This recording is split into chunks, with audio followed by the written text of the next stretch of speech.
Okay, let me just come straight to the point. Sony cameras are good. They've always been great. But now that I've started using this Fujifilm X-T4, I'm shooting on this right now. Man, it feels good. Let's get into the video. Just to be clear, I do not mean that you cannot make good videos on Sony. You can make amazing content on Sony cameras as well. But personally, for me, the kind of things that I wanted for my YouTube channel and other professional purposes, this camera checked most of the boxes for me, and that is why I went for this one. Let's discuss this further. Hold my breath in case I wake up. Fingers intertwined for good luck. Shining in the daylight of the morning. Pull me in, swim. Okay, first and the most important one to me was the colors. Fuji colors look gorgeous straight out of the camera. This is the one thing that I was missing in Sony Alpha 6300, and in fact I have used a lot of other cameras of Sony also, like 6400 and A7 III, and I know a lot of you are going to say that a lot of color issues have been fixed in the new cameras, and I get that, I totally get that. But you know, sometimes you want those gorgeous natural colors straight out of the camera, and Fuji colors look really organic and beautiful. And Sony colors always somewhat looked very plastic to me. There are a lot of birds around here. Sony colors always looked a little bit plastic to me. They were never really as organic as these colors are. But still, you know, that can be completely subjective also. Okay, one more reason related to colors is that you get 10-bit colors out of this camera. Why does that matter? That matters when you want to do heavy color grades with your video. And it's always very difficult to use qualifiers and other advanced tools with the 8-bit footage, you know. So that is why I love 10-bit colors, and I'm not saying that you cannot do heavy color grading with the 8-bit footage. It's just that ideally you should not, and still you can, but you know, the experience is way too pleasant with the 10-bit footage, and you always get better results.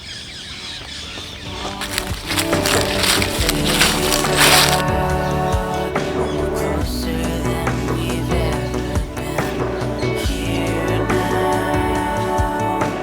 Here. Okay, one more reason is that I can shoot 4K up to 60 FPS, which is not the case in most of the Sony cameras, because you can shoot 4K up to 30 FPS only in most of them, except the Sony A7S III.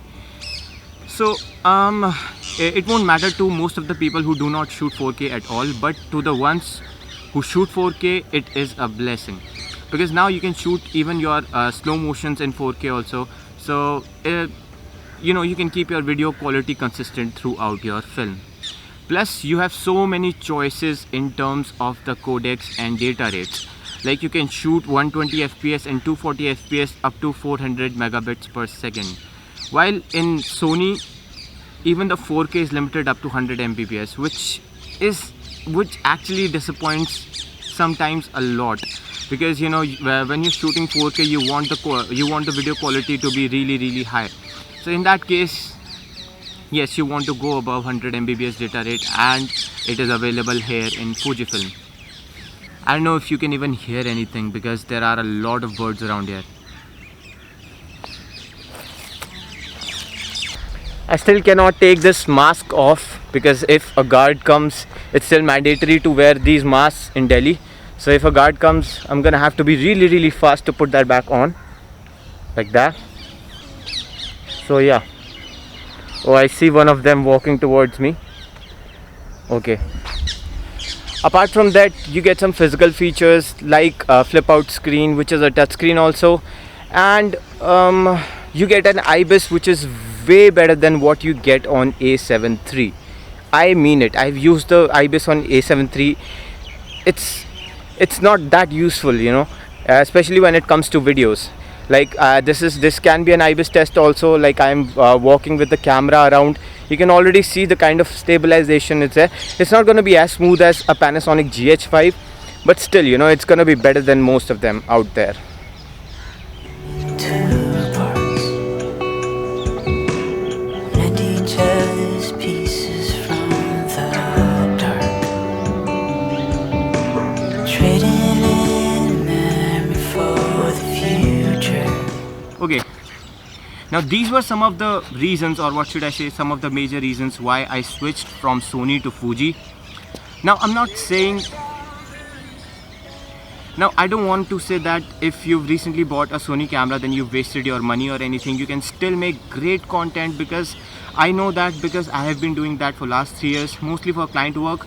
But yes, you can do any kind of work with Sony cameras also. And yet I am on Fuji now and I love this camera. To be honest, I have been loving the experience that this camera is giving me, and I know it's only gonna get better as the firmware updates will come in the future. I hope you like this video. I hope this video will help you in your purchase decision. And yeah, thank you so much for watching this video. Subscribe to this channel if you haven't already. I hope you will be a part of the future of this channel. See you in the next video. Till then, be kind, keep grinding. Bye bye.